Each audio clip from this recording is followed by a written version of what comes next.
Seriously though, I'm Trevor Ball. Peter knew, I play Big Macintosh. And I say this, I say,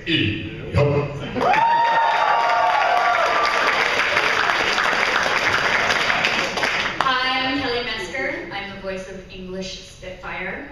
And I say, that's an Academy record!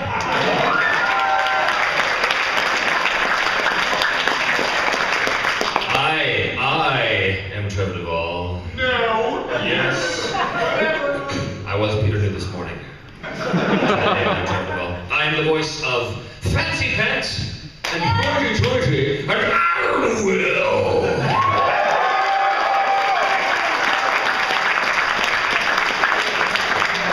Hey everybody, my name is Sam Vincent and I'm one half of the Flim Flam Brothers. I'm Flim.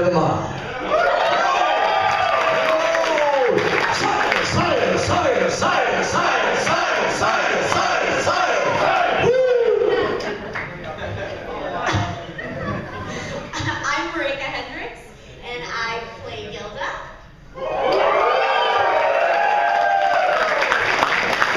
And she says things like,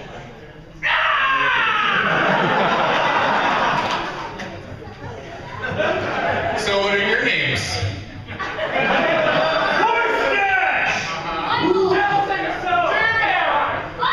Awesome.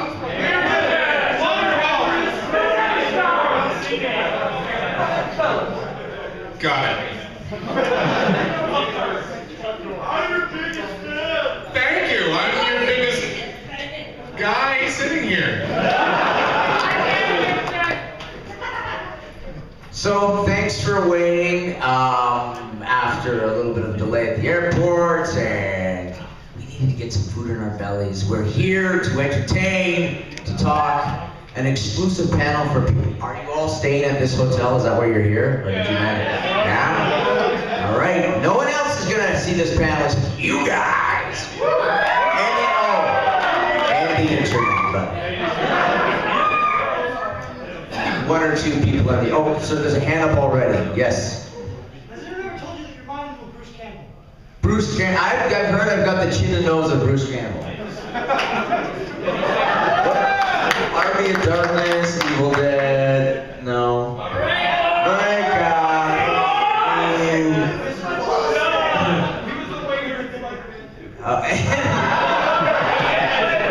He's got connections with Sam Raimi. He's like, dude, give me anything. I'll be the waiter. And he was like, yeah, okay, I'll throw you the waiter seat. I'll be the waiter now, sir. Oh, are we going to? We might as well just go straight to questions. Hands are up already. You guys know who we are, so yes, sir.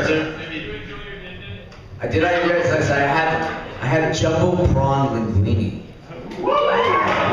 Linguine!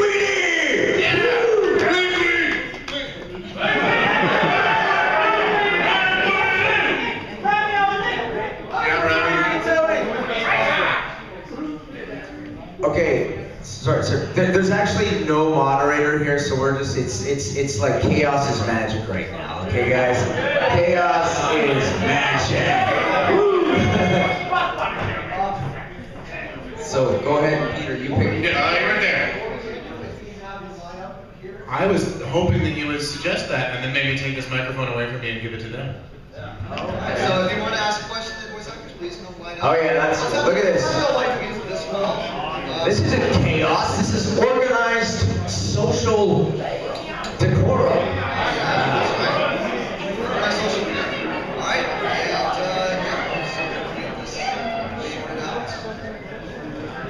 Alright. I don't know. Trevor, you play a lot of characters. What's my favorite in My Little Pony? Well, that's a tough call. Of course, there's a special place in my heart for all of my characters, I must say. Fancy Pants. Fancy Pants is a particular favorite of mine. Anytime I can do sort of my version of John Cleese, I'm a happy man.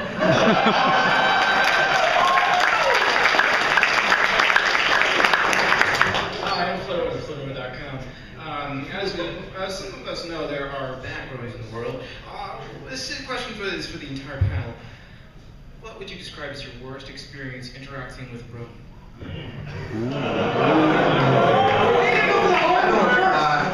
I have had essentially no bad experiences interacting with bronies. It's been just gold. It's been great. But I will tell you what I think is an amusing story. My very first con was BronyCon last year in New Jersey, and I came out of my hotel room to go down the elevator and get some food or something, I don't recall what. And right outside my room, at the top of the elevator, there's this young guy with, you know, like a Rainbow Dash tail and you know, some kind of 20% cooler shirt, you know, the whole, you know, nine. Look at you guys. And I guess I wasn't wearing my pass, or it was maybe sticking out of my pocket or whatever, and he just kind of looked at me like, he gave me one of these, like. And so I gave him one of these. And he said, "You have no idea what's happening here, do you?" And I said, "You have no idea what's happening here."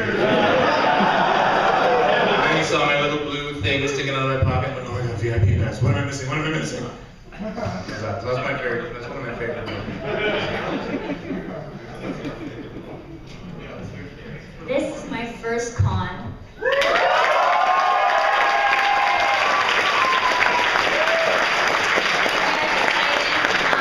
I'm pretty new to the brony community, and I've had no bad experiences either. I'm really excited to meet all of you, so come up and say hi when I'm sitting at my table.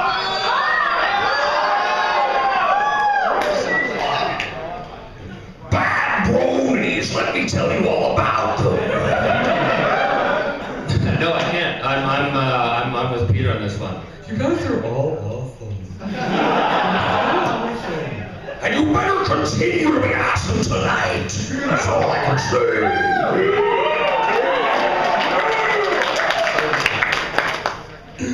Anyone who doesn't buy my cider is a bad brony, so make sure you buy my cider this weekend. Do you understand me, bronies? All right, that's all I have to say about that.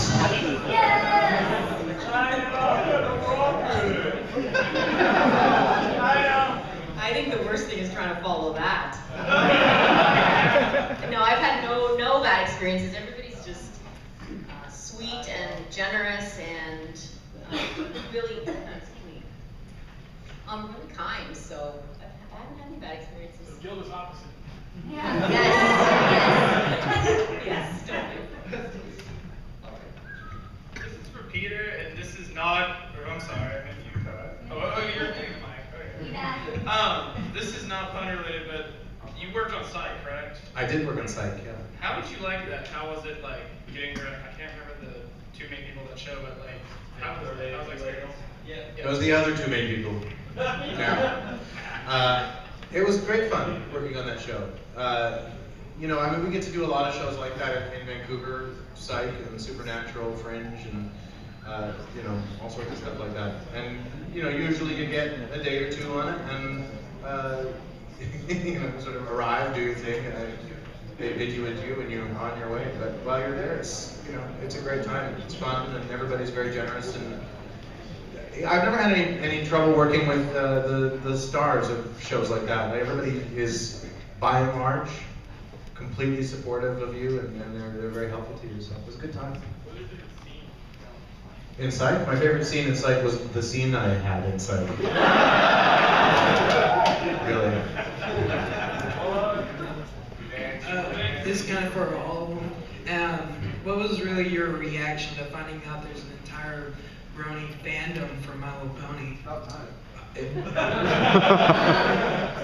It's you know, perplexing at the very beginning. The first idea is, wow, really? Just, but then you know, you embrace it, because why wouldn't you? And you guys have just been nothing short of terrific. So that was that sort of moment of really was super short-lived.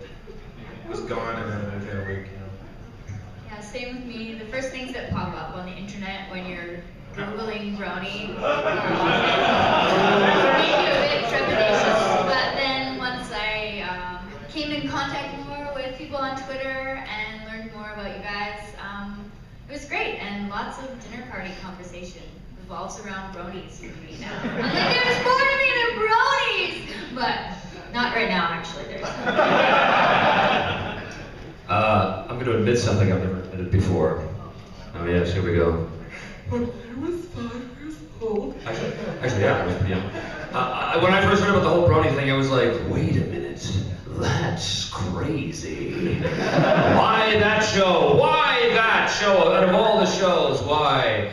And then I remembered when I was not that young, actually. I was probably maybe 13, so old enough to know better. I was a massive Teddy Ruxpin fan. And I think it's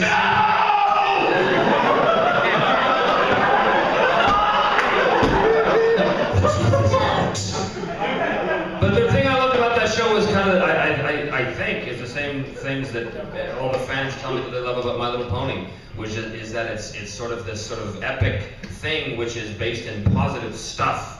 And yet you still get all these cool conflicts and everything, and yet everybody kind of wins in the end. And that sounds totally lame now I say it out loud. But yeah, so to me, I think that sort of concept of a show that is like everybody's friends actually works, which is weird to me because I like more gore in my cartoons. He does. He really does. Teddy. If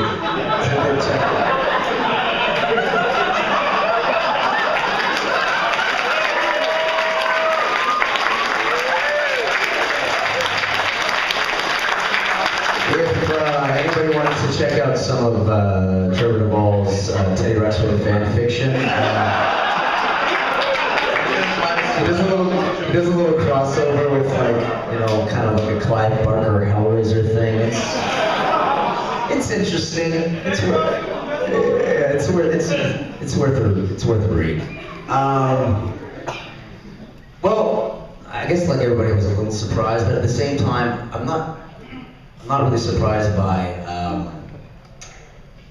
the fandom. It's just the depth to which it goes now. It's kind of like it's gone beyond, because obviously we've done anime and things like that, and there's anime fans, but it's really gone to several levels of like pop culture. Just keeps expanding. It's not like it's I don't want to call it a pony virus, but it just keeps going and going and it just keeps expanding. I guess that's what really surprises me. It's like it feels like it's so entrenched now. It's like really entrenched, and it's not like a flash in the pan, so to speak. It's like something that's really. We're not going anywhere. Yeah, we're not going anywhere, so get used to it. That's what I feel like it's about. So that's what surprises me, because it seems like this really has some longevity, which is surprising. I wasn't necessarily surprised from just having done anime work before and seeing the kind of fans that exist within that genre. So there's always these big fans. But this fandom is different because it's so, like Sam was saying, it's really cohesive and really it just feels very one, zen, and that kind of, now I'm gonna go off into some hippie vibe, but there's something really unique about it. What I find interesting too is seeing what shows do that. I don't think anything's ever reached this level before.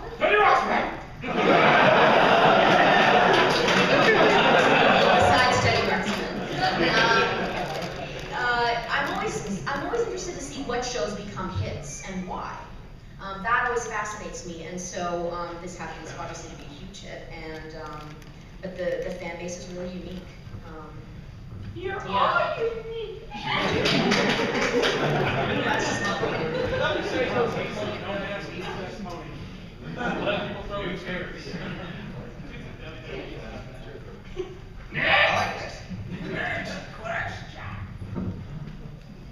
I didn't see this through very well.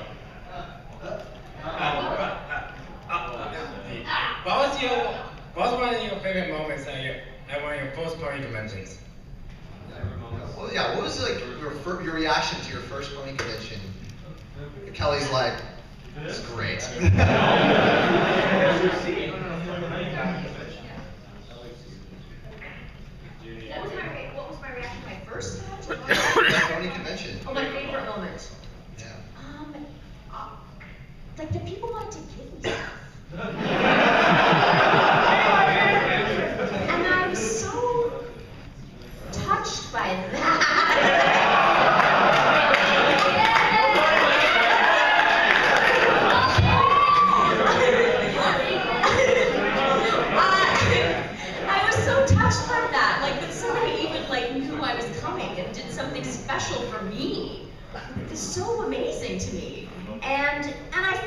of, like I shouldn't take it. Because you kind of go, well, I didn't do anything to deserve this, and your work that you put into this. Because it's all these beautiful pieces of art and things that people put their time and love into, and it's just, so that to me was so surprising. I mean, I joked about it, but I was a little like, oh, I shouldn't be doing these amazing things. Anyways, that was what surprised me.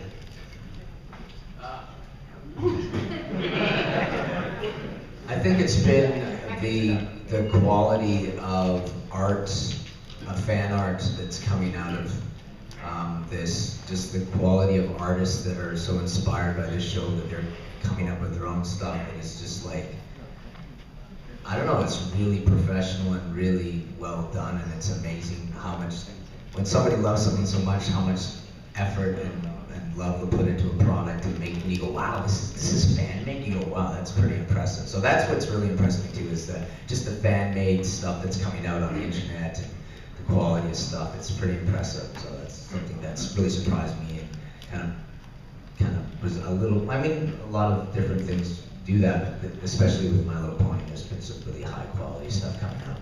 So that's what impressed me. I too like the gift, but I prefer the human organ. I prefer the live kidney transplant delivered directly to my home. No, I'm just kidding. We did a convention in a little town west of here called Las Vegas. I'm sure some of you may have heard about that. There were some interesting things that went down, but here's my favorite moment of seeing the bronies at work. On Saturday night in Vegas, the convention was having some difficulties. Having some issues. And it was kind of falling apart, and the bronies got together and basically saved it. These people who would have otherwise been stranded at various hotels and stuff, I was going to say the leaders of the community, a lot of the organizers from other conventions got together and by morning had raised a bunch of money, and it's right there. And I got to tell you, I was very surprised at that level of, I mean, this is going to sound so hokey, but oh my God, it's so true, you guys. The fact that the brony community lived up to the moniker "Friendship is Magic." Could not believe the outpouring of support for their fellow fans. That was tremendous. And I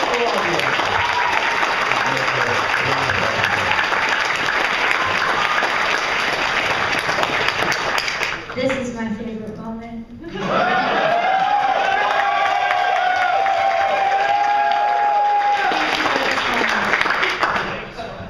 So, besides this moment,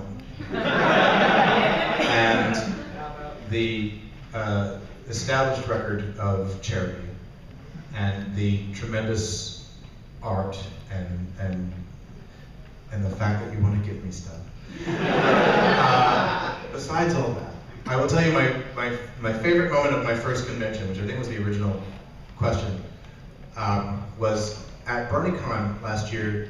They asked me to host the writing panel, because I guess I've done some writing. Not for My Little Pony, but, you know, short films that no one has ever seen. And Canadian television, which no one has ever seen. So I guess they decided, well, I'd be a good moderator for this panel, and so it's me and Lauren Faust, who I had never met, and Megan McCarthy, who I had never met, and Amy Keating-Rogers, who I've never met. Never met them. So here we are on this panel together, and I'm feeling a little bit starstruck too, and I'm like, I don't really know why I'm here, guys, so I'll just let you talk. And, you know, but I'm trying to, you know, I'm basically doing this, trying to get people to line up and ask questions, and I'm trying to sound like I'm halfway intelligent, and then someone is right here going, hey, Peter, and I'm like, very interesting, and we have questions, what is it? And the guy goes, Peter, we're having a small fire. Could you please just ask people to leave the venue? And I do this, I go, we're having a small fire, you could just leave the venue. But then my favorite thing was this. People sort of looked around, this light was burning, it was really not that threatening, and then, but we thought we better move and get out of the way. And my favorite moment is this, I'm watching it, and people are kind of going. Megan's watching it. Laura and Amy were all just sitting there watching the fire. And then Megan says to me, should we get out of here?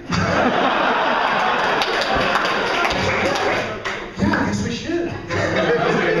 So that was my favorite moment.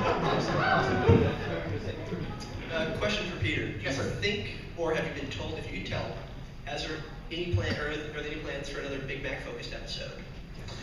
Well, season 4 is in the can, I think, as far as we know. And oh, look, a moose!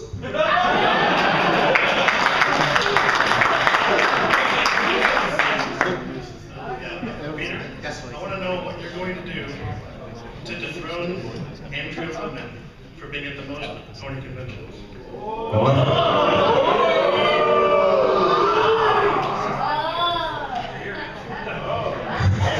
What am I going to do? If I reveal those plans now, Andrew and I seem to be convention buddies. We're both going to be here. There's some other conventions I know in the works, but I guess I'll just have to keep saying yes, hopefully more often than she does. And then there's Mertha. I like saying Mertha. Okay, for all the VAs, what is the most mischievous use of your voice acting talents you've ever done?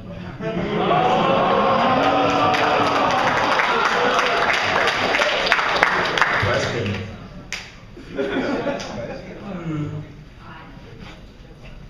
Marika has an immediate answer. It's the greatest defense against telemarketers.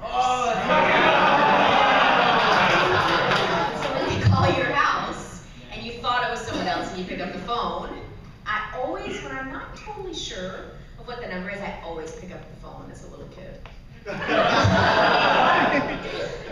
And there's inevitably a pause and someone says, "Is your mommy home?" So then I don't have to deal with it.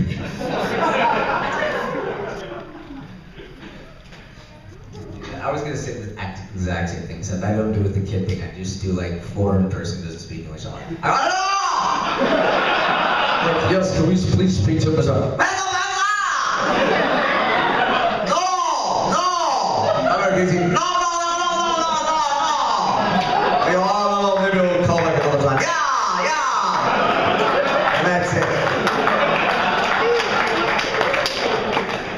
I have this notorious habit of going to foreign countries and speaking in any accent but mine. Sam, actually, we were in Phoenix, was it last year? And I just decided to be a guy from the East End of London for no good reason. I wound up at 4 in the morning with 3 beautiful women at Denny's. But anyway, that's another story. This one goes all the way back to Vietnam. I was in Vietnam a number of years ago, touring around with some people, and one of the guys I was touring around with was this German fella named Matthias. And Matthias, when he spoke, was very stereotypical German. And he sounds very much like someone you would, here we are wearing lovely pants, And that's what he sounded like. He was a great guy. He was very fluent in English, but he felt like he wasn't. He felt like I feel like my grasp of the vernacular is incomplete. Dude, you got me with that one. Anyway, so we were in an after-hours club in Saigon one night. I just love that phrase. I was in an after-hours bar in Saigon. I always wake up back in Saigon. Anyway. So, it's 3 in the morning and everybody's had a bit of a tickle at this point. And I'm walking with Matthias, my German friend, and we are talking about very many things. And we come by this table of these beautiful women. And of course, all my stories eventually wind up with a table of beautiful women. And one of our friends was this Australian fella named Gregor. And Gregor started to introduce the beautiful women to us. And before Matthias could say anything, I jumped in. I said, hello, I'm Klaus. This is my friend Matthias. And he was about to say, you know, hello, how are you doing? I said, Matthias does not speak any English, unfortunately. But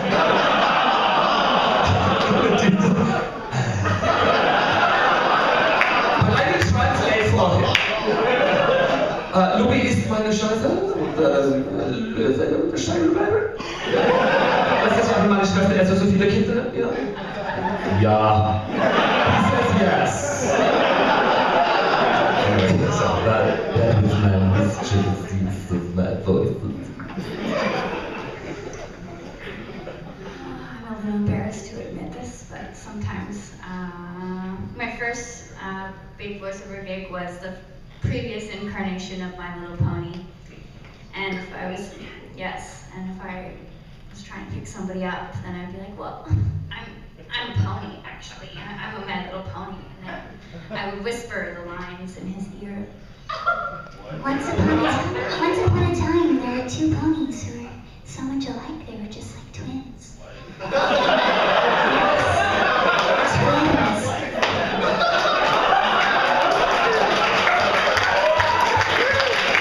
Understand, but it usually works. Nothing that could top that.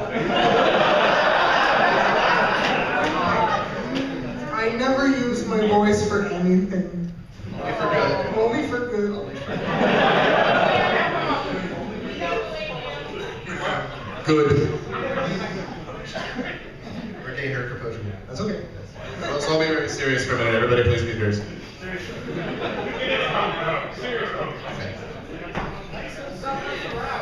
I'm sorry. What I wanted to ask you guys was, what is your favorite quote outside of My Little Pony? Do you have a favorite quote? My favorite Like a recent. quote. Like any kind of quote. Oh. Well, I have quotes and passages that I enjoy, but I've never been one for being able to recall things. I think, I love this why I like voice acting, is because they put a script in front of me and I can read it. I don't have to think. But I like this, yeah, like Scooby-Doo! I like a lot of things that Trevor says about beautiful women at tables. My favorite quote is from a book called A Fine Balance by Rohinton Mystery, and I'll try and not butcher it, but it's a really great part of the book. It says something like, I'm probably going to paraphrase, the secret of survival is to embrace change and adapt. And then it quotes Yeats and says, all things fall and are built again, and those that build them are gay. Yeah. Which means happy. You know. It's what I'm trying to say.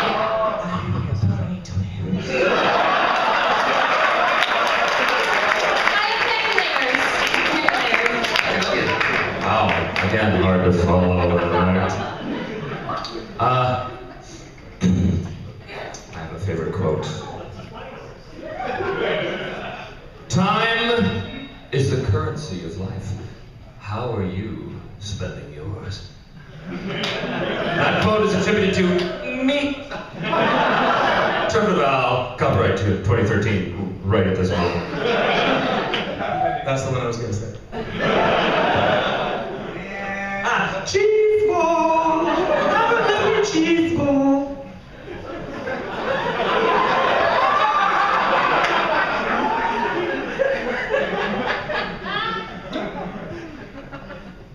Be the change that you want to see in the world.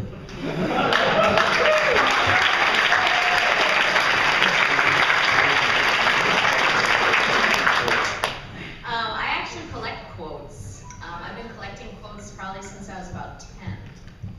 And so I have a million favorite quotes, but there's actually one in my day timer. Yes, I still use a paper day timer. So this is Martin Luther King. If you ever get a chance to look over any of his stuff, if you haven't, the things that he said are just amazing. And this is, we are caught in an inescapable network of mutuality, tied in a single garment of destiny. What affects one directly affects all indirectly.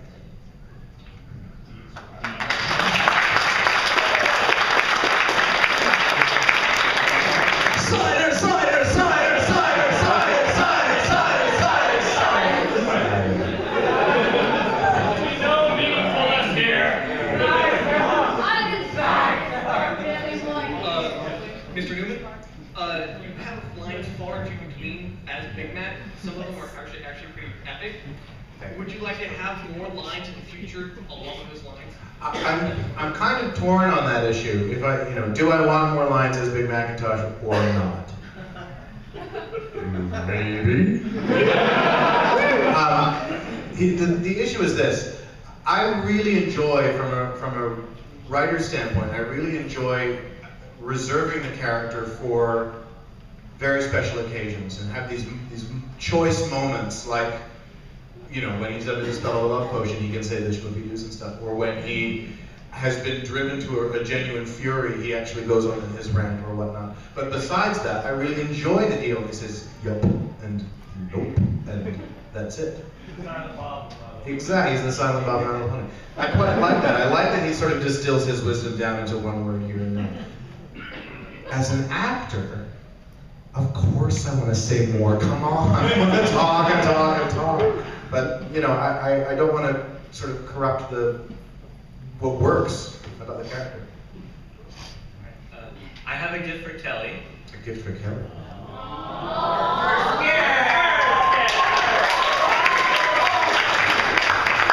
It's a crossover fan art of Spitfire and Phoenix.